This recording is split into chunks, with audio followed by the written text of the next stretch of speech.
Hello everyone, कैसे हैं आप सभी लोग। आशा करता हूँ आप सभी की बहुत अच्छे से पढ़ाई चल रही होगी। मैं यशराज सिंह चौहान स्वागत करता हूँ आप सभी का वेटरन यूट्यूब चैनल पर। तो जो भी लोग नए हैं चैनल पर वो चैनल को सब्सक्राइब कर लीजिएगा और इस चैनल पर आपको क्वांट और रीजनिंग से रिलेटेड क्वांट और रीजनिंग से जितनी भी हमारे पास टॉपिक से क्वेश्चंस होते हैं या जितनी भी बैंकिंग के एग्जाम्स होते हैं उनका मेंस का, प्री का और पूरा एक प्रॉपर गाइडेंस आपको यहाँ पे मिलता है। तो जितने भी लोग नए हैं वो चैनल को सब्सक्राइब करके स्ट्रीम को और इस सेशन को लाइक कर दीजिएगा। ओके। सो आज हम लोग बात करने वाले हैं, आज ही हमारा 29 सितंबर को एग्जाम हुआ है आरआरबी पीओ मेंस का। और आरआरबी पीओ मेंस में क्या चीजें कैसी आई हैं, किस तरह से हमारा लेवल ऑफ एग्जाम रहा है, क्या हमारे अटेम्प्ट्स रहे हैं, मतलब क्या एक गुड अटेम्प्ट होना चाहिए और एक्सपेक्टेड कट ऑफ क्या होना चाहिए, यानी कि एक कंप्लीट एनालिसिस जो है वो मैं आपको यहाँ पे देने वाला हूँ। और आज के पेपर से हमारे को क्या ऐसा कुछ सीखने को मिला है जो कि हमारे को आरआरबी क्लर्क में तो रिपीट बिल्कुल भी नहीं करना है। और आज के एग्जाम से जिन लोगों ने आज एग्जाम दिया है और उनका आरआरबी क्लर्क का एग्जाम है तो उनको क्या सीखना चाहिए, क्या चीज रिपीट नहीं करना चाहिए। और जिनका आज एग्जाम नहीं था वो इस एनालिसिस वीडियो मात्र को देख के ये समझ सकते हैं कि आपको 6 तारीख को क्वेश्चन अटेम्प्ट कैसे करना है, क्योंकि आईबीपीएस ने आरआरबी पीओ मेंस में जो एग्जाम में चीजें पूछी हैं वो किस तरह से पूछी हैं, क्या उसकी मेंटेलिटी है, स्टूडेंट का क्या एक माइंडसेट होना चाहिए था, जिस हिसाब से हमें अटेम्प्ट करना चाहिए वो क्या एक तरीका है, वो सारी चीजें आज मैं बताने वाला हूं। अगर इस वीडियो में या एनालिसिस के दौरान कोई भी चीज अगर ऐसी हो जाती है जिससे आप मेरे मत से अगर आप लाइक अलाइन नहीं करते हो तो मुझे उस चीज के लिए माफ कीजिएगा, क्योंकि किसी कारणवश मैं एग्जाम नहीं दे पाया। प्रीलिम्स का मेरा एग्जाम हो गया था बट पिछले विगत 3-4 दिनों से मेरा स्वास्थ्य बहुत ज्यादा खराब है और इस वजह से मुझे जो एग्जाम देना जाना था वो इंदौर जाना था, जो कि झांसी से काफी टाइम लग जाता है। तो वो उस वजह से एग्जाम नहीं दे पाया। लेकिन जो भी एनालिसिस आज मैं कर रहा हूँ वो उन सारे स्टूडेंट्स के साथ में बैठ के मैंने पूरा सुबह से लेकर अभी तक मैं बात कर रहा हूँ, जब से भी एग्जाम छूटा है। और उनसे काफी ज्यादा डिटेलिंग में मुझे पता पड़ी है, किसी स्टूडेंट के क्वांट में बहुत ज्यादा अटेम्प्ट थे, किसी के रीजनिंग में ज्यादा अटेम्प्ट थे, किसी के जीए में अटेम्प्ट थे, किसी के ओवरऑल बहुत ज्यादा अटेम्प्ट थे, किसी के ओवरऑल बहुत कम अटेम्प्ट थे। इसमें वो स्टूडेंट्स का एनालिसिस भी है जिनसे मैंने बात की है, जिन स्टूडेंट्स ने अपनी मनमानी की है, मेरी बातें नहीं सुनी है, क्योंकि वो पेड के भी स्टूडेंट हैं, कुछ लोग यूट्यूब के भी स्टूडेंट हैं। जो लोग यूट्यूब को सीरियसली फॉलो कर रहे हैं, मेरे सेशन मतलब सेशंस जो मैं डेली करा रहा था, मैराथन्स करा रहा था, उनको डेली फॉलो कर रहे हैं। और एक मॉक लगाने का जो तरीका होता है जो मैंने पेड क्लासेस में सिखाया था कि इस तरह से क्वेश्चंस को सिलेक्ट किया जाता है, इस तरह से मॉक लगाया जाता है। और बहुत से स्टूडेंट ऐसे भी हैं जो कि रिजल्ट के बाद से तैयारी करना चालू किए थे आरआरबी की, लेकिन उन्होंने बहुत अच्छा परफॉर्म किया है आज क्वांट और रीजनिंग में। तो यही सारी बातों की मतलब जो भी पूरी एक श्रेणी है उसको मैं लेके चलता हूं और बताता हूं कि एक प्रॉपर एनालिसिस क्या है, एक पूरा निचोड़ क्या है आज आरआरबी पीओ मेंस का। तो एक एक करके हम लोग सारी बातें करेंगे। तो सबसे पहले हम लोग एक गुड अटेम्प्ट की बात करते हैं और साथ ही साथ में हम लेवल ऑफ डिफिकल्टी की भी बात करेंगे कि एग्जाम में वो लेवल किस तरह से आया था। और अगर आप लोग किसी भी मत से मेरे अलाइन हो रहे हैं तो कमेंट सेक्शन में आप लोग जरूर बताइएगा वीडियो देखने के बाद, लेकिन वीडियो पूरा देखिएगा तभी आपको समझ में आएगा कि आपको 6 अक्टूबर जिस दिन हमारा आरआरबी क्लर्क का एग्जाम है उस दिन क्या करना है। सेक्शनल टाइमिंग ने बहुत बड़ा रोल यहाँ पे प्ले किया है। जो भी एनालिसिस आपने मॉर्निंग से अभी तक देखे हैं उसमें मैंने भी देखा है, नो डाउट मैंने भी काफी एनालिसिस वीडियो देखे, क्योंकि यार एक अच्छा अगर एनालिसिस आपको देखना है तो आपको ये भी देखना पड़ेगा कि लोग क्या कर रहे हैं और स्टूडेंट्स ने क्या फील किया है उस 30 मिनट में, क्योंकि मैंने एग्जाम जैसे नहीं दिया तो मैं वो चीज नहीं बता पाऊंगा, बट स्टूडेंट्स ने क्या फील किया है और वही स्टूडेंट 6 तारीख को भी एग्जाम देने जा रहे हैं तो क्या फील करेंगे। तो वो चीज अगर हमको पहले से पता रहेगी तो वो ज्यादा बेहतर रहेगा। ठीक है भाई। सो स्टार्ट करते हैं हम सबसे पहले अपने 3 ऐसे सब्जेक्ट से जो कि हर स्टूडेंट्स के अलग अलग होते हैं। कुछ स्टूडेंट इसे बहुत बेहतर तरीके से करते हैं, कुछ लोग बहुत एवं ही ले लेते हैं और कहते हैं कि चलो ठीक है हो जाएगा काम, चल जाएगा। लेकिन अगर हम आरआरबी पीओ मेंस की बात करें जो 29 सितंबर को आज हमारा एग्जाम हुआ है, उसमें कंप्यूटर, इंग्लिश और हिंदी जो भी देखने को मिला है वो डुएबल देखने को मिला है। अब इसमें दो चीजें आती हैं भाई। अगर कुछ स्टूडेंट ऐसे भी हैं जिन्होंने इन सब्जेक्ट्स में बहुत अच्छे अटेम्प्ट किए हैं, बहुत अच्छे से मेरा तात्पर्य है कि कुछ स्टूडेंट ने इधर पे 20+ अटेम्प्ट किए हैं इंग्लिश में और हिंदी में, या फिर 30+ भी अटेम्प्ट करके आए हैं। तो अब यहां पे आपको उनसे कंपेयर नहीं करना है, आपको यह समझना है कि आपके अटेम्प्ट कितने हैं।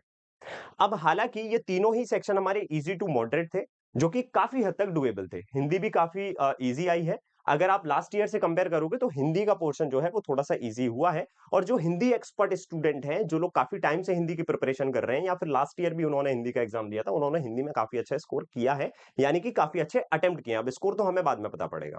लेकिन अगर हम एक्यूरेसी की बात करते हैं तो यहाँ पे अब मैटर यही है कि ज़्यादा अटेम्प्ट करने से कुछ नहीं हो रहा है। तो इन 3 सब्जेक्ट्स में अगर आपका 6 अक्टूबर को एग्ज़ाम है तो मैं एक ही बात बोलूँगा कि आपको जितना लगता है उतना ही सजगता से आपको अटेम्प्ट करना है। यहाँ पे आपको बहुत ज़्यादा ओवर हाइप नहीं करना है चीज़ों को कि यार ये तो बहुत ईज़ी सा मेरे को लग रहा है, मैं इसका ये भी कर देता हूँ, ये भी कर देता हूँ, ये भी कर देता हूँ।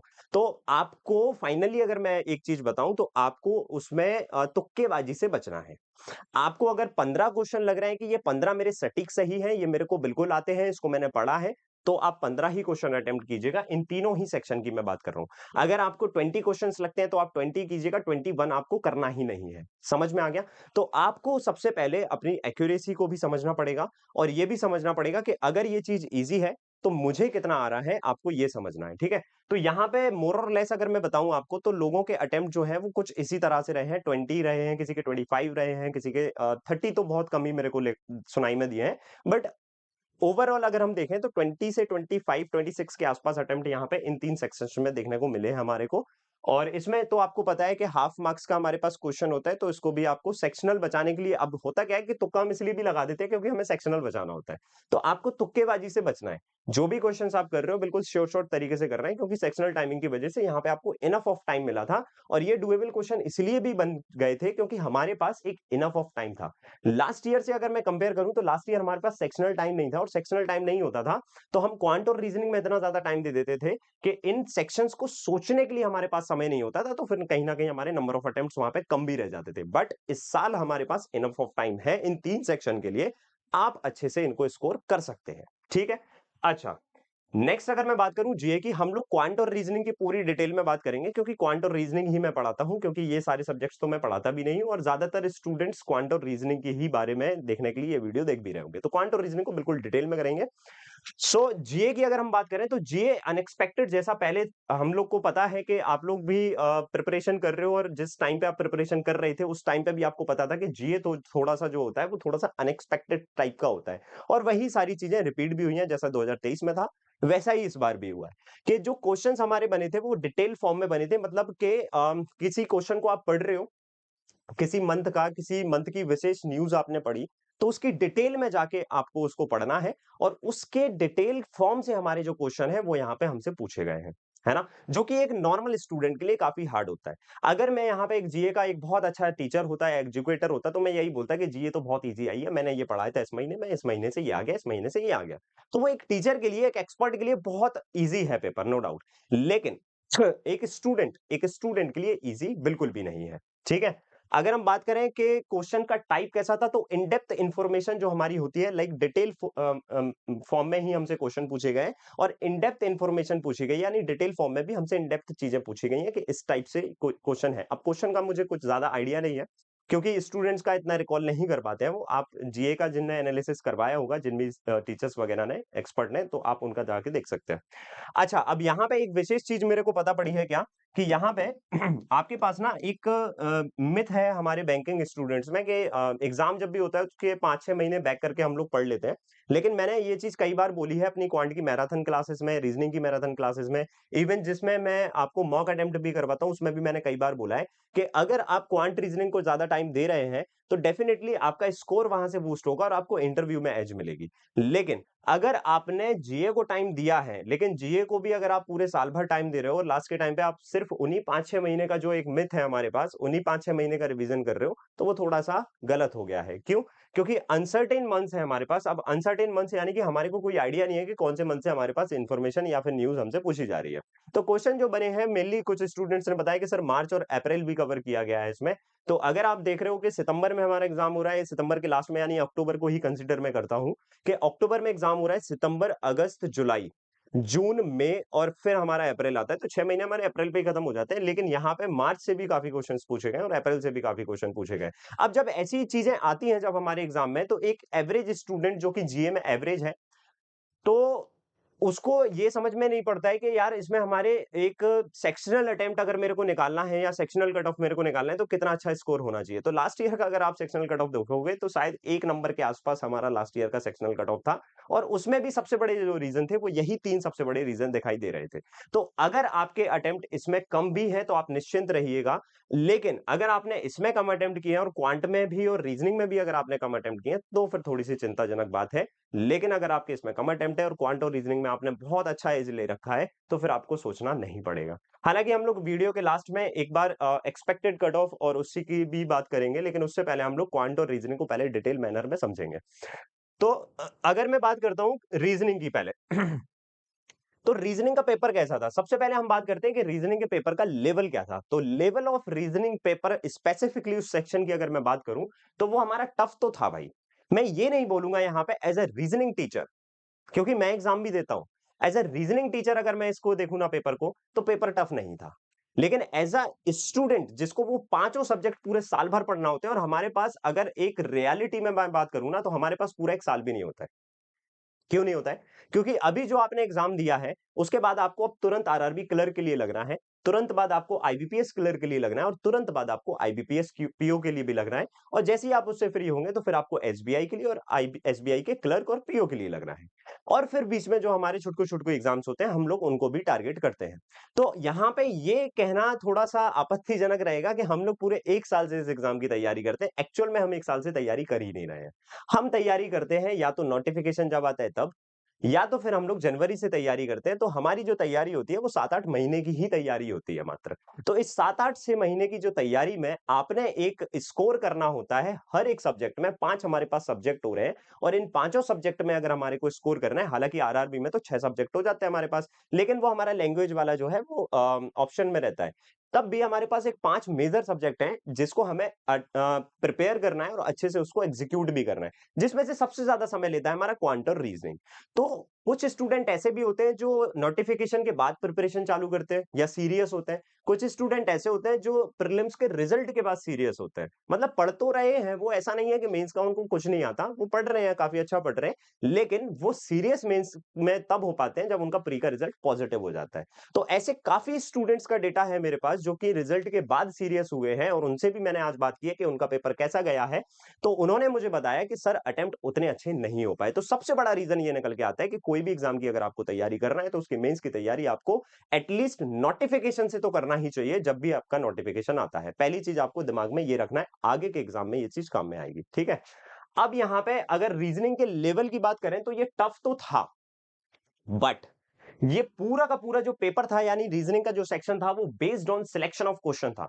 अगर आपका सिलेक्शन ऑफ क्वेश्चन बहुत सटीक था ना तो आपने रीजनिंग ऐसे उड़ाया होगा। लेकिन अगर आपका सिलेक्शन ऑफ क्वेश्चन सही नहीं है तो आपके अटेम्प्ट गिरे होंगे 12 13 14 15, जो कि सही मायने में अगर देखा जाए तो वो अच्छे अटेम्प्ट है। अब वो क्यों है मैं उसका एक लॉजिक बताता हूं, क्योंकि देखो पेपर ही हमारा इस तरह से है कि वहां पे हमें लॉजिकल बातें करना पड़ेंगी। अगर आपसे कोई ये बोलता है कि नहीं यार यहाँ पे तो इजीली 20 प्लस क्वेश्चन हो जाएंगे, 25 प्लस क्वेश्चन हो जाएंगे, तो वो एक सिर्फ मिथ्या भर है भाई। अगर पेपर हमारा इस तरह से बन रहा है, अगर टेस्टिंग हमारी लॉजिकली ली जा रही है, तो वो आपको थोड़ा सा समझना पड़ेगा क्योंकि एग्जामिनर आपके माइंडसेट को टेस्ट कर रहा है। अब यहाँ पे पेपर में जो चीजें पूछी गई थी वो मैं आपको एक एक करके बता देता हूं कि किस तरह से चीजें पूछी गई थी और सिलेक्शन बेस्ड क्वेश्चन क्यों था ये। यानी कि सिलेक्शन बेस्ड रीजनिंग का पूरा सेक्शन जो था हमें सिलेक्शन ऑफ क्वेश्चन करना थे।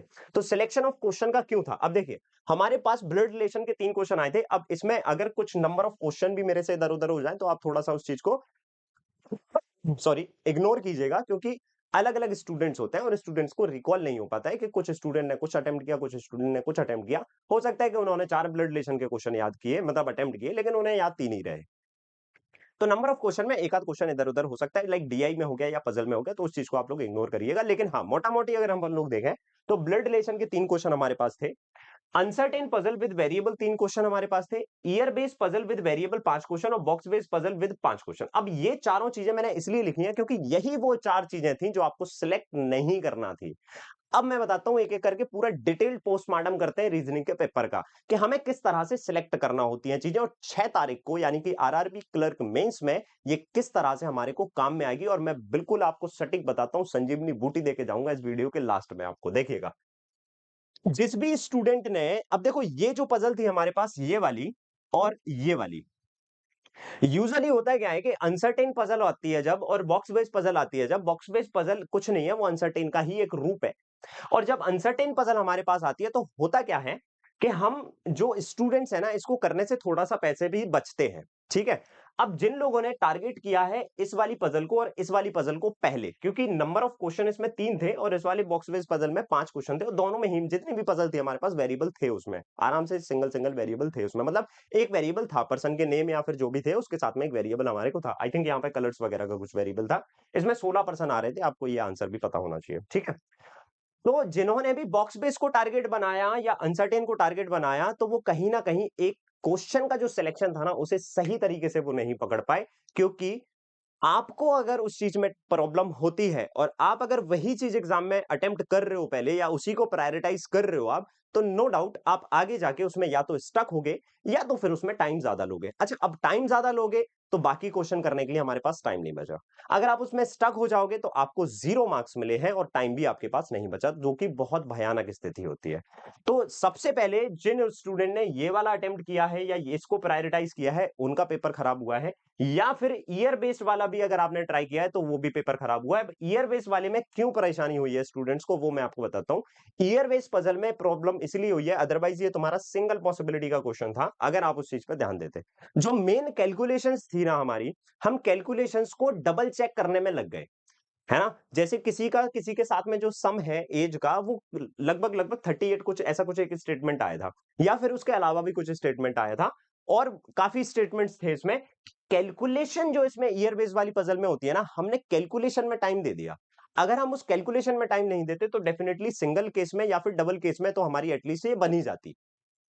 तो ये 3 क्वेश्चन लाइन से जो थे पजल वाले, वो आपको सिलेक्ट नहीं करना थे, क्योंकि सिलेक्शन ऑफ क्वेश्चन के ऊपर पूरा रीजनिंग का पेपर हमारा बना हुआ था। ये एग्जामिनर का माइंडसेट है, वो 30 मिनट में आपकी ये चीज चेक करना चाहता है कि आप कौन से सिलेक्ट कर रहे हैं क्वेश्चन। क्योंकि 30 मिनट में ये पूरा पेपर कर पाना तो पॉसिबल है नहीं, पहली बात तो, इसलिए मैंने इसको बोला टफ है। लेकिन इस 30 मिनट में आप एक सटीक क्वेश्चन अटेम्प्ट कर सकते हो, और वो सटीक क्वेश्चन हर स्टूडेंट का वेरी करता है। कुछ लोगों ने इसमें 20 अटेम्प्ट किए हैं, कुछ लोगों ने 25 अटेम्प्ट किए हैं, कुछ लोगों ने 30 प्लस भी अटेम्प्ट किए हैं, और वो कैसे किए हैं उसका मैं आपको तरीका बताता हूं। ये आप भी कर सकते हैं। अब इसमें जो सुपर इजी चीजें आई थी ना, जिसको आप बहुत तेजी से बना सकते हो, वो एक आई थी आपके पास machine input output with 5 question. इस कुछ नहीं था, number based machine input output था, जिसमें ऑड नंबर में और इवन नंबर में +5 -5 का अरेंजमेंट चल रहा था, एक बार आगे एक बार पीछे, कुछ इस तरह से हमारा मशीन इनपुट आउटपुट चल रहा था, जो कि सुपर इजी है। आरआरबी पीओ मेंस के लिहाज से अगर देखा जाए तो सच में इजी है। अब ये क्यों हुआ? क्योंकि 30 मिनट हमारे पास हुए थे, इसलिए ये चीज इजी हुई हमारे पास। ठीक है। उसके बाद में जिसने मशीन इनपुट आउटपुट को टारगेट किया, उसके बाद में जिसने इनइक्वालिटी, पैरेलल रो, और उसके बाद वर्ड बेस्ड कुछ क्वेश्चन थे। वर्ड बेस्ड क्वेश्चन कैसे होते हैं? जैसे कि वॉबल में आपको कुछ प्लस करना है, कॉन्सोनेंट में कुछ माइनस करना है, ऐसे आपके पास 3 सिंगल क्वेश्चन थे। तो इनइक्वालिटी, पैरेलल रो, और हमारी ये, अच्छा, पैरेलल रो में जो हमारे पास डेटा था वो वेरिएबल के साथ में था, और प्लस उसमें 4 बंदे थे। 4 बंदे हमारे दोनों रो में, ईच रो में बैठे थे, यानी टोटल 8 पर्सन हमारे पास हो रहे थे, और डायरेक्शन भी उनका साउथ और नॉर्थ में ही हो रहा था। ठीक है। तो जिन्होंने ये वाली पजल, ये चीज और उसके बाद में ये चीज, और फिर ब्लड रिलेशन को टारगेट किया है, और फिर इन 3 में से कोई एक चीज भी अगर उन्होंने निकाली है, उनका पेपर बहुत अच्छा गया है। और उसी अटेम्प्ट को मैं बोल रहा हूं कि एक बहुत अच्छा अटेम्प्ट है, क्योंकि उन्होंने काफी अच्छे अटेम्प्ट कर पाए हैं। अगर आप देखोगे कि रीजनिंग में मैं एक जो अटेम्प्ट की बात कर रहा हूं, तो रीजनिंग में कितना एक गुड अटेम्प्ट या सेफ अटेम्प्ट होना चाहिए, तो मैंने यहाँ पे 15 प्लस सेफ अटेम्प्ट बनाए हैं, कि 15 प्लस आप आराम से कर सकते हो। अच्छा, अब अगर मैं टीचर की हैसियत से अगर ये बोलूं ना, तो 15 प्लस अटेम्प्ट बहुत कम है। अगर मैं एज अ टीचर बोलूं, तो एज अ टीचर तो ये पेपर पूरा इजी है। क्यों इजी है? क्योंकि देखो, अगर मैं एज अ टीचर बोलूंगा तो मेरे को ये सारी स्किल आती हैं, लेकिन एक स्टूडेंट को ये स्किल्स नहीं आती, और वो 30 मिनट में ये सारी चीजें एग्जीक्यूट कर पाना बहुत मुश्किल भी होता है। कुछ लोगों ने नो डाउट किया भी होगा, लेकिन कहीं ना कहीं उनका रीजनिंग की वजह से क्वांट बिगड़ा है, या क्वांट रीजनिंग की वजह से क्वांट अच्छा भी हुआ है। अब उसके ऊपर भी मैं आता हूं, क्योंकि क्वांट हमारा सबसे आखिरी में आया था। ठीक है। तो यहां पे ये सिलेक्शन ऑफ क्वेश्चन के ऊपर पूरा पेपर बना है, और इसी तरह से पेपर हमारे जो बन रहे हैं मेंस में, या फिर आगे जो मेंस आएगा उसमें भी इसी तरह का पेपर हमारा बनता है, क्योंकि पूरे क्वेश्चन आपको वो अटेम्प्ट करवाने के लिए फोर्स भी नहीं कर रहा है। आपको वो क्वेश्चन करना है जो कि उस समय सीमा में किए जा सकते हैं। समझ में आ रहा है? अगर आप थोड़ा-सा काउंटिंग भी करोगे, क्रिटिकल रीजनिंग को मैं चलो अवॉइड ही कर देता हूँ क्योंकि यूजुअली स्टूडेंट भी उस चीज़ को अवॉइड करते हैं। तो इनेक्वालिटी, पैरेलल रो और वर्ड वाले जो हमारे क्वेश्चन थे, वर्ड बेस्ड वाले जो सिंगल क्वेश्चन थे, ये सिंगल क्वेश्चन होते हैं हमारे। तो ऐसे 3 क्वेश्चन थे हमारे पास, अलग-अलग थे, बीच-बीच में कहीं न कहीं दिए गए थे, सॉरी। 3 और 3 6 5 11 क्वेश्चन हमारे यहाँ से निकलते हैं और उसके बाद हमारा मशीन इनपुट आउटपुट के 5 क्वेश्चन निकलते हैं, तो 16 क्वेश्चन हमारे यहाँ से सीधे-सीधे हो रहे हैं, जो कि हम लोग बहुत ईजिली कर सकते हैं। और फिर उसके बाद अगर आपको लगता है तो इनमें से कोई एक पजल कर सकते हो, जिसमें से ईयर बेस्ड पजल तो आपको बिल्कुल भी पिक नहीं करना थी, या तो आपको ये करना थी या तो आपको ये करना थी। समझ में आ रहा है? अब मेन बात ये आती है कि सर आप ये चीज़ अभी आकर हमको बता रहे हैं, तो हमारा इसमें फायदा क्या है? मैं बताता हूँ। देखो ये चीज़ ना मैं आपको ऑलरेडी बता चुका था कि कैसे हमको पज़ल सिलेक्ट करना होती है, कैसे हमको डीआई सिलेक्ट करना होती है, कैसे रीज़निंग में हमको सिलेक्शन ऑफ क्वेश्चन करना होता है। ये सारी चीज़ें मैं काफ़ी टाइम से अपनी मॉक वाली क्लास में या फिर गाइडेंस वाली क्लास में ये मैं बताता रहता था और ये चीज़ें मैं नो डाउट आगे भी बताऊँगा। आपका जो प्रीलिम्स का एग्ज़ाम आएगा आईबीपीएस का या फिर उसका पीओ का जो मेंस का एग्ज़ाम आएगा या इवन आईबीपीएस क्लर्क का जो मेंस का एग्ज़ाम आएगा और आरआरबी क्लर्क के लिए भी। मैं आपको लास्ट में बता के जाऊँगा कि कहाँ पे मैं कैसे बताऊँगा ये सारी चीज़ें, ठीक है? तो अगर कोई भी स्टूडेंट्स का अटेम्प्ट 15 प्लस इसमें रहा है, अब काफ़ी स्टूडेंट इसमें ऐसे होंगे वो बोलेंगे सर मेरे तो 25 अटेम्प्ट हैं, आप तो गलत बता रहे हो। तो मैं गलत नहीं बता रहा हूँ। आपके 25 हैं क्योंकि आपने इस चीज़ को बहुत जल्दी कर लिया ना। तो आपके 25 अटेम्प्ट है। अगर आप इस चीज़ को डिले कर देते या फिर आप ये चीज़ करते ही नहीं सिलेक्शन ऑफ क्वेश्चन तो आपके अटेम्प्ट इससे ज़्यादा नहीं जा पाते। तो जिन भी स्टूडेंट्स के अटेम्प्ट 14, 13, 12, 15, 16 रह पाए हैं, वो इस वजह से रह पाए हैं। लेकिन स्टिल ये हमारे एक सही अटेम्प्ट है क्योंकि जिस टाइम लिमिट की हम बात कर रहे हैं, उस टाइम लिमिट में इससे ज़्यादा पॉसिबल है नहीं एक उस स्टूडेंट के लिए जो कि सारे सब्जेक्ट्स कर रहा है। ठीक है? अब आप अगर मेरी बात से एग्री करते हो तो कमेंट सेक्शन में ज़रूर बताइएगा क्योंकि हाँ यार, आपने रीज़निंग के लिए तो ये बात सही बताई है। अब मैं क्वांट की तरफ आपको लेके चलता हूँ। क्वांट में हमारे पास मेनली कुछ इस तरह से पेपर देखने को मिला था। थोड़ा-थोड़ा मैंने यहाँ पे चीज़ बनाई है जिसको मैं डिस्क्राइब कर दूँगा अभी। और कैसा पेपर था ये? क्वांट का पूरा पेपर जो था वो टफ नहीं था। देखो जैसा कि मैंने रीजनिंग में यहाँ पे लिखा ना कि रीजनिंग हमारा थोड़ा-सा टफर साइड में गया, बट क्वांट हमारा टफर साइड में नहीं गया क्योंकि क्वांट टफ साइड में जब जाता है जब 2023 जैसा पेपर बन जाता या 2022 जैसा पेपर बन जाता। 2023 के कंपैरिजन में थोड़ा-सा पेपर हमारा जो था वो मॉडरेट लेवल में था, लेकिन तब भी टफ हो जाता है पेपर कब? जब हमारे पास समय सीमा कम होती है और हमारे को क्वेश्चन सिलेक्शन स्किल नहीं आती है। तो क्वेश्चन के सिलेक्शन की स्किल बेस्ड ही तुम्हारा क्वांट और रीजनिंग दोनों था। तो जिन भी स्टूडेंट्स के अटेम्प्ट कम हुए हैं, उनके अंदर नॉलेज की कमी बिल्कुल भी नहीं है। नॉलेज आपके अंदर बहुत है, आपकी प्रिपरेशन बहुत है, आपने मेहनत बहुत की है, लेकिन कहीं न कहीं आप लैग कर गए हो अपने क्वेश्चन सिलेक्शन स्किल के ऊपर और ये चीज़ सीखने में टाइम लगता है और वो चीज़ सीखने में आपने समय दिया ही नहीं। है ना? तो खैर कोई बात नहीं, आगे जो एग्ज़ाम होगा उसमें दे दीजिएगा।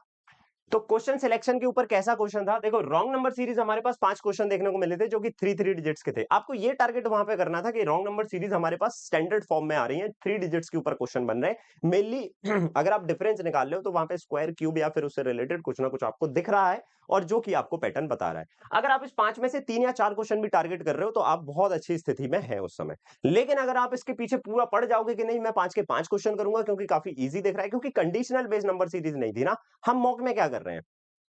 मैं आपको हमेशा बोलता रहता था कि देखो मॉक में चीजें बहुत टफ आती हैं, बहुत टफ आती हैं। जिस हिसाब से 30 मिनट का ये पेपर हो रहा है, मॉक टेस्ट सीरीज वाले क्वेश्चन वही रख के बैठे हैं, क्वेश्चन उनके वही पिछले साल वाले हैं या फिर उसी तरह से ये क्वेश्चंस को प्रिपेयर कर रहे हैं। ये 30 मिनट के हिसाब से पेपर नहीं बना रहे हैं और आपको इस चीज को छोड़ना पड़ेगा या आपको ये सोचना बंद करना पड़ेगा कि मॉक में आपके जो मार्क्स आ रहे हैं वो आपके रिफ्लेक्ट हो जाएंगे एग्जाम में या नहीं। तो एग्जाम में वो चीज का रिफ्लेक्शन नहीं देखने को मिला है। उसका रीजन सबसे बड़ा यही है कि जिस तरह से हम प्रिपरेशन कर रहे थे और जो हमने एग्जाम में एग्जीक्यूट किया वो बहुत बहुत ज्यादा ही डिफरेंट था, जिसकी प्रैक्टिस हमने की ही नहीं। तो आपको ये भी चीज समझना पड़ेगी, है ना, कि हमको एक सटीक चीज पढ़ाई करना है और सटीक चीज से ही हमको प्रिपरेशन करना है। तो रॉन्ग नंबर सीरीज में जिसने भी 3-4 क्वेश्चन टारगेट किए होंगे वेल एंड गुड है। उसके बाद में क्वांटिटी कंपैरिजन जो था वो इजी था। अब यहाँ पे इजी मैं क्यों बोल रहा हूँ? इजी इसलिए बोल रहा हूँ, अगर आप तीनों के तीनों क्वेश्चन टारगेट करोगे तो ये बिल्कुल इजी नहीं है। लेकिन अगर आप इसमें क्वेश्चंस निकालना सीख गए कि इन 3 में से मेरे को 3 क्वेश्चन करना ही नहीं है, अगर आपने 3 में से 2 क्वेश्चन भी निकाल लिए इसमें या 1 क्वेश्चन भी निकाल लिया आपने, तो ये आपके लिए सुपर ईज़ी हो गया क्योंकि इसमें एक एज बेस का क्वेश्चन आया था और एक डायरेक्ट वैल्यू आई थी। इसमें डायरेक्ट वैल्यू वाला क्वेश्चन Z की कुछ वैल्यू वो निकलवा रहा था Z/5 करके, जिससे कि आपका वो क्वेश्चन का आंसर सीधा-सीधा मिल रहा था।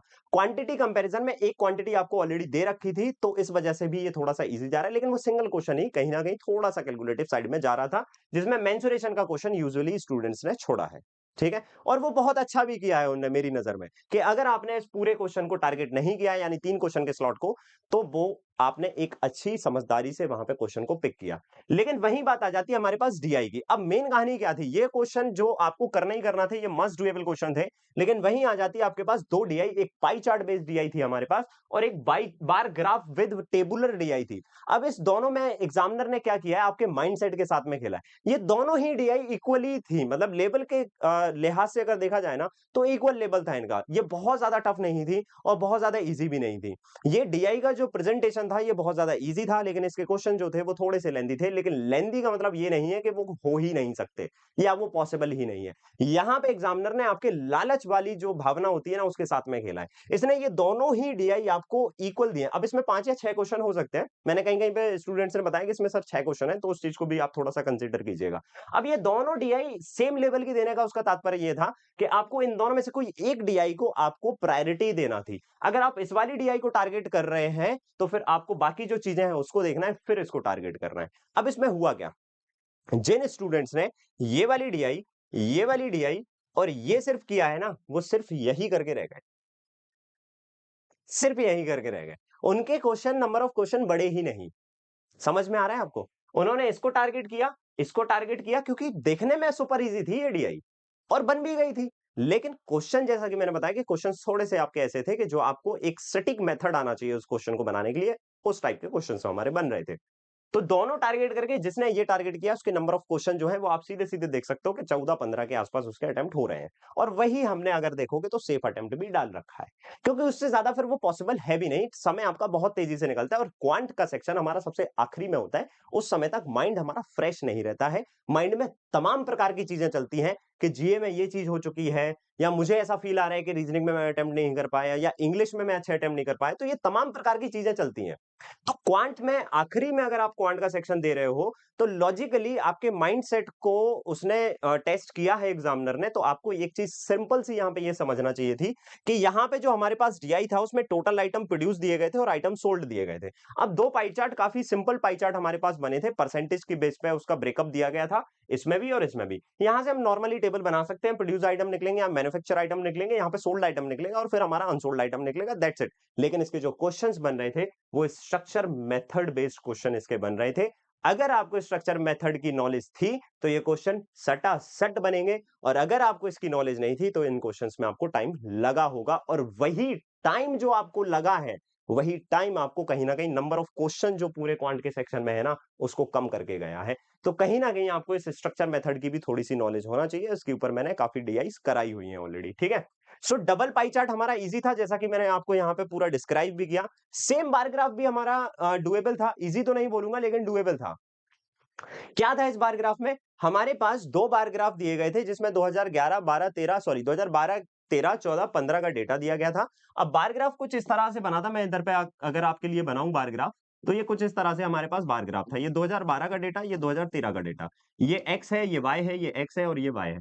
हमारे पास दो कंपनियां हो रही थी, कंपनी एक्स और कंपनी वाई। कंपनी एक्स थोड़ा सा डार्क ब्लैक कलर से दिया गया था, वाई कंपनी थोड़ा सा लाइट कलर से दिया गया था, और उसके लेजेंड्स वैल्यू यहाँ पे दिए गए थे। वहां पे हमारे को यहाँ पे कुछ डेटा दिया गया था कि ये कुछ कंपनियां हैं जो कि कुछ प्रोडक्ट निकाल रही हैं, है ना, प्रोडक्ट या फिर कुछ और निकाल रही हैं ये लोग। जिसमें कि एक टेबल भी दी गई थी हमारे को नीचे साइड में, उसमें 2012 से लेके 3 कॉलम वाली ये डीआई टेबल थी हमारे पास, जिसमें पहला कॉलम तो वही ईयर्स थे हमारे पास, दूसरा कॉलम था ए टाइप ऑफ एलिमेंट या a type of or based on X, यानी कि जो भी एक्स की वैल्यू 2012 में यहां से निकल के आएगी उसका इतना परसेंट करेंगे तो ए की वैल्यू आ जाएगी इन किलोग्राम। इधर पे करेंगे 2013 के डेटा से एक्स की वैल्यू का परसेंटेज, तो ए की वैल्यू आ जाएगी इन किलोग्राम। यानी ए टाइप ऑफ ओर जो था, आयरन या ओर जो भी दिया गया था हमारे को, यहां पे ए की डायरेक्ट वैल्यू वाई में दी गई थी इन किलोग्राम।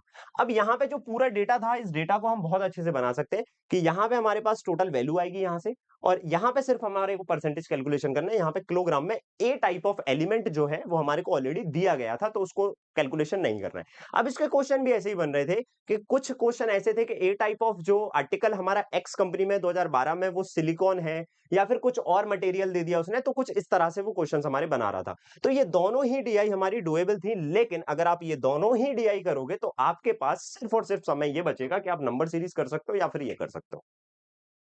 और हुआ भी वही। कि एग्जाम में स्टूडेंट्स का हाल भी वही हुआ कि एग्जाम में वो यही कर पाए और उसके आगे वो बढ़ नहीं पाए, इसलिए इस दर पे मैंने सेफ अटेम्प्ट इतना रखा है। अच्छा। कमाल की बात ये है, सॉरी मुझे थोड़ा-सा गले में वैसा-सा हो रखा है। कमाल की बात ये है कि केसलेट डीआई 2 हमारे को देखने को मिली है। एक केसलेट डीआई क्वेश्चन बेस्ड थी। अब देखो मैं बताता हूँ यहाँ पे मेन ट्रैप जो था एग्जामिनर का वो था ये। एग्जामिनर का मेन ट्रैप ये था। मुश्किल से मुश्किल 5 या 6 लाइन की ये डीआई थी क्योंकि इन्फॉर्मेशन इसमें ज्यादा थी नहीं, क्वेश्चन बेस्ड ये डीआई थी। इसमें टेबल आपकी बनी नहीं रही थी। अब जब आपकी टेबल नहीं बनेगी यानी कि इन्फॉर्मेशन डीआई में कम है। अब इन्फॉर्मेशन डीआई में कम है तो काफी स्टूडेंट तो इसलिए इसमें स्टक हो गए कि यार हमारा टेबल पूरा बन क्यों नहीं रहा है। क्योंकि ये टेबल जो था ये क्वेश्चन बेस्ड था, आपको तुरंत से क्वेश्चन देखना था। क्वेश्चन सारे हमारे कंडीशनल बेस्ड क्वेश्चन थे इसमें, जिससे कि डेटा जो है हमारा जो नहीं भर पाया है हमारा डीआई के उस टेबल में, वो डेटा हमारे को कहीं ना कहीं क्वेश्चन में दिया है, तो स्वाभाविक सी बात है क्वेश्चन की जो लेंथ रहेगी वो थोड़ी सी बढ़ेगी। तो वो वैसा देखने को भी आपको मिला।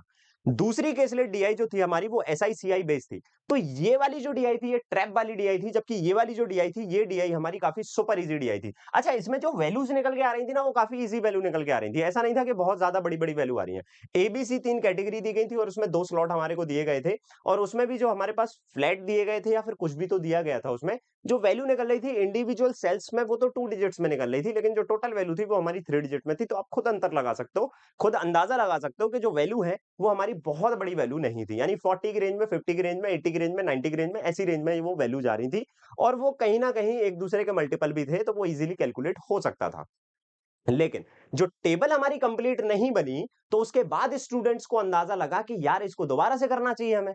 तो वहां दोबारा से करने के चक्कर में वो टाइम वेस्ट हुआ, और जैसे ही टाइम वेस्ट हुआ तो हम आगे नहीं कर पाए। तो मेन जो हमारा सिलेक्शन ऑफ क्वेश्चन का कहानी थी ना, वो यहां पे हमको नहीं आना था और एग्जामिनर ने हमको यहां पे डाला क्योंकि छोटी इंफॉर्मेशन उसने दी थी। तो वो उसने थोड़ा सा अट्रैक्ट किया आपको, ठीक है। एसआईसीआई बेस्ड डीआई आप कर सकते थे, एसआईसीआई बेस्ड एक इसलिए डीआई आई थी, आप इसे बना सकते थे, लेकिन वो आपके ऊपर डिपेंड करता है आपने बनाया या नहीं बनाया। जिसका टॉपिक अच्छा होगा इसने इसमें उसने बनाए होंगे और नो डाउट उसके अटेम्प्ट जो होंगे वो 15 से ज्यादा ही चले गए होंगे। और जिनका टॉपिक अच्छा नहीं है ये तो उसके अटेम्प्ट थोड़े से गिरे होंगे। अर्थमेटिक के हमारे पास 10 क्वेश्चन थे और डीएस के क्वेश्चन हमारे पास 3 थे, जिसमें हमारे पास 2 स्टेटमेंट्स के क्वेश्चन थे। अब ये 2 स्टेटमेंट के क्वेश्चन जो होते हैं ना वो सुपर इजी होते हैं। 3 स्टेटमेंट्स में हमारे को टाइम लगता है। 2 स्टेटमेंट के क्वेश्चन हमारे equation, number of equation and number of variable count करके हो जाते हैं। तो इनको आपको टारगेट करना चाहिए था रदर देन दिस डीआई। इस डीआई की अपेक्षा आपको ये वाली चीज करना थी, तो आप शायद से थोड़ा सा एज ले सकते थे। अदरवाइज अर्थमेटिक के जो क्वेश्चन थे, अर्थमेटिक के क्वेश्चन मेनली जितने भी स्टूडेंट्स ने मैंने पूछा है, जितने भी स्टूडेंट से मैंने बात की है, वो बता रहे थे सर वेरिएबल थे, कुछ कुछ क्वेश्चन में वेरिएबल थे, लेकिन वो इजी थे। जैसे एक प्रॉफिट एंड लॉस का क्वेश्चन आया था, इसमें एक वेरिएबल था कि जो तुम्हारा कॉस्ट प्राइस है वो ए है और जो मार्क प्राइस है वो तुम्हारा जो सेलिंग प्राइस है वो 2A है, और मार्क प्राइस जो है वो कॉस्ट प्राइस से 700 ज्यादा है, और ए इक्वल्स टू तुम्हारा 25 का स्क्वायर माइनस समथिंग 25, यानी ए की वैल्यू जो थी वो हमारी 500 के आसपास निकल रही थी। 25 का स्क्वायर माइनस 125 ऐसा कुछ था। तो ए की वैल्यू हमारी 500 निकल रही थी। फिर उसने पूछा था कि प्रॉफिट या डिस्काउंट के बीच में रिलेशन क्या है। तो ये इजी क्वेश्चन की कैटेगरी में आ जाता है। अगर आप मेंस का भी तो पेपर दे रहे हो फिर, तो मेंस के रिस्पेक्ट में ये इजी क्वेश्चन है जिसको आपको सीधा पढ़ना था और आंसर निकालना था। पार्टनरशिप का एक क्वेश्चन बताया गया है मुझे, ट्रेन का एक क्वेश्चन बताया गया है, इसके बारे में पूरा डिटेल में है मेरे पास ये पूरा। एसआईसीआई का क्वेश्चन इजी बताया गया था जिसमें ओनली एसआई था, सीआई नहीं था। इसमें सिर्फ एसआई बेस्ड क्वेश्चन था, स्कीम ए और स्कीम बी के ऊपर कुछ बात हो रही थी। मिक्सर का एक क्वेश्चन लेंदी था, आपको इसे टारगेट नहीं करना था। एक नंबर सिस्टम बेस का क्वेश्चन था। नंबर सिस्टम बेस आप अगर इसको सिर्फ देखोगे यहाँ पे, अब काफी स्टूडेंट ऐसे होंगे जिन्होंने एक्सप्लोर ही नहीं किया होगा कि नंबर सिस्टम का भी एक क्वेश्चन आया है। नंबर सिस्टम का क्वेश्चन बहुत सुपर इजी क्वेश्चन था। उसमें हमारे को 3 डिजिट्स का कुछ वैल्यू बनाना था, एक्स वाई जेड, जिसे अपन 100x plus 10y plus Z करके बना सकते हैं, और उसके ऊपर ये क्वेश्चन था। तो नंबर सिस्टम में नहीं बोलूंगा ऐसे, एक छोटा सा हमारा क्वेश्चन था जिसमें हमें इक्वेशंस का वेरिफिकेशन करके उसको बनाना था। ओवरऑल अगर इस पेपर की बात करें तो इसमें जो सीक्वेंस हमारे को लेना चाहिए था, यानी ये पूरा क्वांट का सेक्शन जो है हमारा क्वेश्चन सिलेक्शन बेस्ड है। अगर आप थोड़ा सा समझोगे ना तो रीजनिंग और क्वांट हमारे एग्जाम में ऐसी आ रही है क्योंकि अब टाइम लिमिट हमारे पास अगर है और टाइम लिमिट के साथ में हमारे पास नंबर ऑफ क्वेश्चन ज्यादा है, तो यहाँ पे ये पूरा पेपर हमारा क्वेश्चन बेस्ड बन जाता है। यानी सिलेक्शन ऑफ क्वेश्चन के ऊपर हमारे को काम करना पड़ेगा, आपको इस स्किल को बेहतर करना पड़ेगा। और ये स्किल मैं काफी टाइम से स्टूडेंट्स के अंदर इनबिल्ड कर रहा हूं, मैं उनको फीड कर रहा हूं और मैं उनको काफी टाइम से सिखा रहा हूं। और नो डाउट इस स्किल का फायदा उठा के काफी स्टूडेंट्स ने उधर पे अटेम्प्ट अच्छा किया भी है। है ना? मैं ये नहीं बोलूँगा कि स्टूडेंट अटेम्प्ट करके नहीं आए हैं। क्वांट में ही अगर आपको मैं बताऊँ तो एक स्टूडेंट हमारे ऐसे हैं जिन्होंने 31 अटेम्प्ट भी किए हैं और उनके अटेम्प्ट्स को मैं नहीं बोल सकता कि उनके अटेम्प्ट खराब हैं क्योंकि मैं जानता हूँ कि उनने काफ़ी अच्छे से पढ़ाई की है। तो अब ज़रूरी नहीं है कि सभी लोग इतना कर लेंगे क्योंकि अगर कि जिस भी स्टूडेंट के पास ये स्किल है, डेफिनिटली उसने क्वांट और रीजनिंग में अच्छा अटेम्प्ट किया है। लेकिन कहीं न कहीं अगर आपका क्वांट अच्छा है, तो कहीं न कहीं आपका रीजनिंग भी थोड़ा-सा लो हो जाता है, तो उनके रीजनिंग में अटेम्प्ट थोड़े से कम भी हो गए। रीजनिंग में जो मैंने ओवरऑल स्टूडेंट्स के अटेम्प्ट्स देखे हैं, वो मैंने इतने ही देखे हैं 12, 13, 14, 15, 18 के आस-पास तक देखे हैं। 18, 19 बहुत ज़्यादा अगर हो गया तो 20 या 21। बहुत ज़्यादा अगर हो गया तो 20 या 21 उससे ज़्यादा अटेम्प्ट मैंने तो नहीं सुने हैं और मेरे हिसाब से जो सेफ अटेम्प्ट है वो 15 प्लस ही है इसमें। मैं इससे ज़्यादा अटेम्प्ट को सेफ नहीं बता सकता मतलब इससे कम भी नहीं रखूँगा, इससे कम अगर है तो फिर तो यार आपको तैयारी की थोड़ी-सी ज़्यादा ज़रूरत है। लेकिन अगर इससे ज़्यादा आपने बनाए हैं तो वो तो फिर वेल एंड गुड है। अगर इसके आस-पास अगर आए 14-13 भी मैं कंसीडर कर सकता हूँ लेकिन इससे ज़्यादा कम नहीं, है ना? क्वांट में भी अगर हम सेफ अटेम्प्ट की बात करें तो 15 प्लस इसमें आपको मैं एक चीज ये बता रहा था कि आपके पास ये एक लालच के लिए आपको डीआई दिया गया था और एक ये आपको इन दोनों में से कोई एक कंसीडर करना था क्योंकि ये दोनों ही डीआई इक्वली ही लेवल की थी और ये दोनों ही बनाई जा सकती हैं दोनों, लेकिन इनके क्वेश्चंस में टाइम लगेगा और क्वेश्चंस में टाइम क्यों लगेगा क्योंकि वहां पे एक स्पेसिफिक स्ट्रक्चर मेथड लग रहा है जिसको आपको टाइम देना पड़ता है सीखने में या लगाने में। तो इन दोनों में से अगर किसी ने एक डीआई बनाई है उसके अलावा ये दोनों क्वेश्चंस बनाए हैं और इसमें भी अगर पूरे पूरे क्वेश्चन नहीं बनाए हैं और उसके बाद सीधा उसने जंप किया है डेटा सफिशिएंसी पे या फिर अर्थमेटिक पे उसके अटेम्प्ट मानो ना मानो 30 प्लस वो अटेम्प्ट करके आया है। लेकिन हाँ, केसलेट डीआई ने जिसने हाथ लगाया है और फिर वो अगर स्टक हो गया, अगर केसलेट डीआई किसी ने बनाया और उसकी नॉलेज अगर है कि ये पूरा नहीं बन रहा है, हमें सीधा क्वेश्चन पे जंप करना है, तो केसलेट डीआई उसने बहुत अच्छे से टाइम में बना ली होगी। लेकिन अगर वो नहीं कर पाया है ना ये चीज़, तो कहो ना कहो, मानो ना मानो, उसको ये चीज़ की आइडिया ही नहीं था कि कभी-कभी ऐसा भी होता है कि टेबल हमारा पूरा नहीं बनता है, क्वेश्चन से हमारा डेटा निकलता है और आपको अगर इस चीज़ का प्रमाण चाहिए, तो अभी 3 या 4 दिन पहले मैंने एक क्लास करवाई थी जिसमें केसलेट डी आई थी और वो पूरी नहीं बनी थी और उसके क्वेश्चन जो थे उस क्वेश्चन से डेटा बन रहा था। आप विश्वास नहीं मानो तो आप जाके देख सकते हो 2023 की या फिर 2024 की, 2022 की वो प्रीवियस ईयर की ऑल डीआईज़ जो थी उस टाइप से मैंने इसको करवाया था। आप जाके एक बार देखिएगा ज़रूर आपको मिलेगी वो क्लास, ठीक है? सो अर्थमेटिक को आप टारगेट कर सकते थे इजीली, डेटा सफिशिएंसी को आप टारगेट कर सकते थे, डीआई आपको बहुत स्पेसिफिक होके चुनना था यहाँ पे। तो ऐसा मुझे लगता है कि जिन स्टूडेंट्स ने यहाँ पे क्वेश्चन सिलेक्शन के ऊपर थोड़ी-सी कमांड रखी है ना, उसने पेपर बहुत जोरदार किया है। तो आपको भी क्या करना है, आपको अपने क्वेश्चन सिलेक्शन के ऊपर थोड़ी-सी बात करना है। According to me, according to the survey of the students मुझे क्या लगता है कि एक एक्सपेक्टेड कट ऑफ क्या हो सकता है? कट ऑफ बताना थोड़ा-सा मुश्किल होता है उन एग्जाम में जिसमें हमारा स्टेट वाइज़ कट ऑफ निकलता है। लेकिन तब भी अगर एक एक्सपेक्टेड कट ऑफ की अगर आप बात करते हो तो 75 प्लस माइनस 5 मैं कर सकता हूं, इसके ऊपर भी जा सकता है, नीचे भी जा सकता है, 69 68 या 70 के आसपास भी कट ऑफ हो सकता है या फिर इसके ऊपर भी जा सकता है। ये मेरा अजम्पशन है, ये एक्सपेक्टेड है। अगर किसी को भी आपत्ति होती है इससे तो कमेंट सेक्शन में आप अपनी आपत्ति दिखा सकते हो। लेकिन जितना मैंने एनालिसिस किया और जितना आपने मुझे सुना है इधर तक अगर आप सुनते हुए आए हो मुझे, तो आपको भी एक आइडिया लग गया होगा कि नहीं यार बातें तो बिल्कुल लॉजिकली और सही हो रही हैं, ठीक है? 6 तारीख वालों के लिए मैंने कुछ एक स्पेशल चीज़ रखी है आज के एग्ज़ाम को नज़र रखते हुए और वो मैंने ये रखी है कि एक लाइव मॉक मैं आपको कराना चाहूँगा आरआरबी क्लर्क मेंस के लिए जिसमें क्वांट और रीजनिंग में मैं आपको विशेषकर वो चीज़ें बताऊँगा कि आपको क्वेश्चन सिलेक्ट कैसे करना होते हैं। उस मॉक में आपको ये सिखाया जाएगा कि डीआई अगर आपके पास में मल्टीपल डीआईज़ हैं तो उस डीआई में से कौन-सी डीआई ऐसी है जो टाइम को किल करने के लिए है या कौन-सी ऐसी डीआई है जो कि सिमिलर पैटर्न पे सिमिलर लेवल की है लेकिन हमें कौन-सी करना है। इन दोनों में से कोई एक करना है या दोनों करना है और दोनों अगर हम करते हैं तो उसके बाद क्या करना है। तो ये सारी चीजें आप लोग पहले से सीख के अगर जाएंगे तो डेफिनेटली 6 तारीख का पेपर आपका बर्बाद नहीं होगा क्योंकि 6 तारीख के पेपर के बारे में हमें कुछ नहीं पता। वो टफ भी हो सकता है, वो ईज़ी भी हो सकता है। 30 मिनट का जो हमारे पास टाइम है, उस टाइम के अकॉर्डिंग हमको सारी चीजें समझना पड़ेंगी। तो मेनली मैं इस चीज के ऊपर बात करूंगा how to pick question correctly with सटीक माइंडसेट। एक माइंडसेट होना चाहिए आपका कि अगर मैं ये दोनों सिमिलर पैटर्न के क्वेश्चन में से कोई एक क्वेश्चन उठा रहा हूं तो दूसरा क्यों नहीं उठा रहा हूं या क्यों नहीं कर रहा हूं।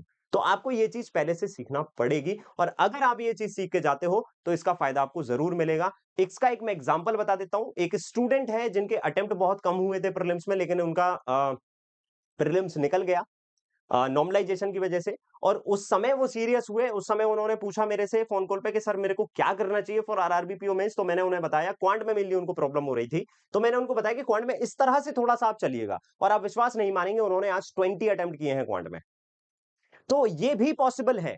आप अगर ये सोच रहे हो कि ना लास्ट के 4 दिन में 5 दिन में हम क्या कर सकते हो, लास्ट के 4-5 दिन में आप अपना माइंडसेट कंट्रोल कर सकते हो। उस एग्जामिनर के हिसाब से आप सोच सकते हो। तो अगर आपको ये लगता है कि हमें एक अच्छा स्कोर करना है, एक क्वांट और रीजनिंग में हमारे को अच्छी एज लेना है, क्योंकि क्वांट और रीजनिंग ही है, आप विश्वास मानिए, आप 12 महीने करंट अफेयर पढ़ भी लेंगे, लेकिन अंतर कुछ नहीं होगा। अटेम्प्ट्स उतने ही हैं जितने आपके हैं। समझ में आ रहा है? लेकिन अगर आपने क्वांट और रीजनिंग पे फोकस कर लिया, हर एग्जाम के पहले अगर आप क्वांट और रीजनिंग पे फोकस कर रहे हो, तो आपके शॉर्ट शॉर्ट मार्क्स उसी में आते हैं और वही आपको इंटरव्यू तक का रास्ता दिखाता है। अब हालांकि क्लरिकल में तो है नहीं, तो आपके पास फाइनल स्टेज वही है, तो उसमें आपको अटेम्प्ट बहुत अच्छे करना पड़ेंगे और मेरी उम्मीद यही है कि आप बहुत अच्छा अटेम्प्ट करेंगे और आज के पेपर से, जिनका आज पेपर था, उनको एक सीख मिली है कि किस तरह से क्वेश्चन को पिक किया जाता है, क्योंकि पूरा क्वेश्चन हमारा सिलेक्शन ऑफ क्वेश्चन के ऊपर था, जिसकी पूरे यूट्यूब पे कोई बात नहीं कर रहा है।